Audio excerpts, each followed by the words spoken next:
एका 16 वर्षीय युवकाला मोबाईलमधील फ्री फायर हा गेम लॉगआउट केल्याच्या रागातून लाथाबुक्याने बेदम मारहाण करत दुचाकीवरून अपहरण करून घेऊन जात कोल्हापूर विमानतळ येथील मोकळ्या जागेत नेऊन पुन्हा बेदम मारहाण करत कोयत्याने वार केल्याची खळबळजनक घटना उघडकीस आलेली आहे। आणि सदरची घटना ही मंगळवार दिनांक 18 फेब्रुवारी रोजी सायंकाळी 7 वाजण्याच्या सुमारास 100 फुटी रोडवरील जमादार पान शॉप आणि विमानतळ परिसरात घडलेली आहे। या हल्ल्यात दिनेश सचिन जाधव वय वर्ष 16 राहणार भारतनगर सांगली हा जखमी झालेला आहे। प्रकरणी माया सचिन जाधव यांनी सांगली शहर पोलीस ठाण्यात फिर्याद दिलेली आहे। त्यांच्या फिर्यादीवरून पोलिसांनी मारहाण करणाऱ्या वेदांत म्हेत्रे राहणार माधवनगर, अजिंक्य नाईक आणि एक अनोळखी अशा दोघांवर गुन्हा दाखल केलेला आहे। आणि याबाबत अधिक माहिती अशी की जखमी दिनेश जाधव हा आपल्या कुटुंबियांसह शहरातील कोल्हापूर रोडवर असणाऱ्या भारतनगर परिसरात राहतो।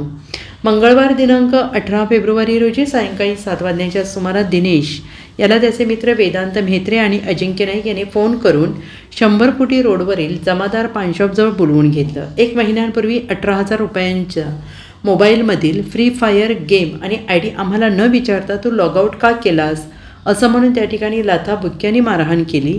तेथून दिनेश याला दुचाकीवर बसून अपहरण करीत कोल्हापूर विमानतळ परिसरात मोकळ्या जागेवर घेऊन गेले।